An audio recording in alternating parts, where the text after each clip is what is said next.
Hi, welcome to CCB. சிசிபியில் இன்றைக்கி வந்து கிரிக்கெட்டை பற்றி பார்க்க போகிறோம். கிரிக்கெட் வந்து இப்போ வந்து ஐபிஎல் போயிட்டுருக்கு. 250 ப்ளஸ் வந்து ஸ்கோர் அடிக்கிறாங்க. அதை சேஸ் பண்ணி டார்கெட் பண்ணி அடிக்கிறாங்க. ஸோ எங்கடா போயிட்டுருக்கு ஐபிஎல் அந்த மாதிரி பார்த்துக்கிட்டிங்கன்னா, ஐபிஎல் வந்து நமக்கு வந்து ஃபியூச்சரில் என்ன மாதிரி இருக்க போகுது, நம்ம இந்தியன் கிரிக்கெட் டீமுக்கு எப்படி அது வந்து அஃபெக்ட் ஆக போகுது அப்படின்றத பற்றி நம்ம வந்து பார்க்கலாம். இப்போ போயிட்டுருக்கு பார்த்தோன்னா, ஃபஸ்ட்டு 6 ஓவரில் வந்து 100 ரன்னுக்கு டார்கெட் பண்ணுறாங்க. கடைசி ஒரு 14 ஓவருக்கு வந்து பர் ஓவர் 10 ரன் ஈஸியாக அடிக்கலாம். அதை டார்கெட் பண்ணி எல்லாருமே வந்து பயங்கரமாக விளாட்றாங்க. அதுக்கான ரிவ்யூ எல்லாமே வந்து நிறையா ஸ்கோப் இருக்குது பர் கிரிக்கெட்டுக்கு. இப்போ வேறு மாதிரி போயிட்டுருக்கு. இப்போ என்னோடய ஐடியாவில் வந்து இப்போ நான் என்ன சொல்ல போகிறேன்னா, வரக்கூடிய ஐபிஎல்லில் ஃபாரின் பிளேயரை வந்து எடுத்துகிட்டு ஃபுல்லாக 11 பிளேயர்ஸ் வந்து வெறும் இந்தியன் பிளேயர் வந்து விளாண்டா எப்படியும் ஃபேன்ஸுக்கு வந்து எல்லாம் இருக்கும். இந்த மாதிரி எல்லாருமே வந்தால் புது இது வந்து நமக்கு வந்து ஒரு புது டீமை வந்து நம்ம உருவாக்கலாம். அதே மாதிரி பார்த்துட்டிங்கன்னா ஃபாரின் பிளேயருக்கு வந்து பார்த்திங்கன்னா நமக்கு ரொம்ப எளிதாச்சு. சப்போஸ் நெக்ஸ்ட்டு வேர்ல்டு கப்பு இங்கே நடந்தாலுமே அதில் வந்து ஆஸ்திரேலியா வந்து இப்போ வந்து பார்த்தீங்கன்னா ஆஸ்திரேலியா பிளேயர் இப்போ ஐபிஎல் எப்படி விளாண்டுருக்காங்க தெரியும். ஆஸ்திரேலியா பிளேயர்ஸ் சரி, நியூசிலாந்து பிளேயராக இருந்தாலும் சரி, இங்கிலாந்து பிளேயராக இருந்தாலும் சரி, அவங்களாம் எப்படி பெர்ஃபார்ம் பண்ணுறாங்கன்னு பார்த்தீங்களா.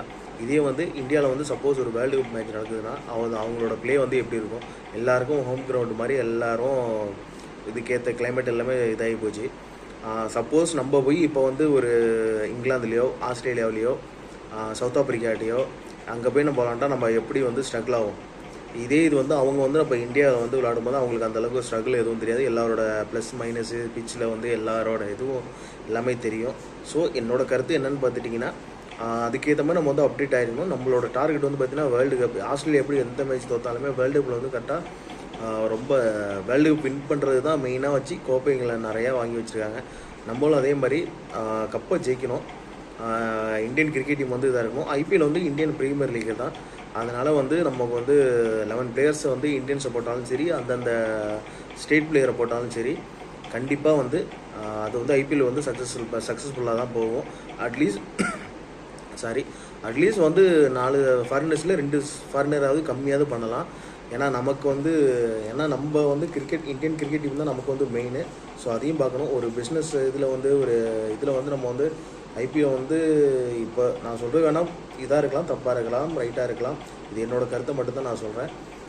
அதே மாதிரி இப்போது விளாட்றக்கூடிய நல்ல நல்ல பிளேயரை வந்து வச்சுக்கிட்டு இந்தியன் டீமில் வந்து பார்த்திங்கன்னா ஆல்ரெடி கேப்டனை வந்து ரோஹித் சர்மா, அதுக்கப்புறம் விராட் கோலி, பும்ரா, அப்புறம் குல்தீப் யாதவ், சூரியகுமார் யாதவ், இவங்களை மட்டும் வச்சுட்டு அதுக்கப்புறம் இப்போ ஐபிஎல்லில் ஜொலிக்கிற வந்து ஜெய்ஸ்வாலாக இருக்கட்டும், அதுக்கப்புறம் திலக் வர்மா, அந்த மாதிரி யங் பிளட் வந்து நிறைய பேர் சூப்பரில் வராங்க. ஃப்ராகாக இருக்கட்டும், அப்புறம் சசான் சிங் பஞ்சாபில் விளாட்றாருல அவர், இவங்களெல்லாம் வச்சு விளாண்டா இந்த இதை வச்சு நம்ம வந்து வேர்ல்டு கப் போனால் நமக்கு கொஞ்சம் ஒரு சூப்பராக இருக்கும்.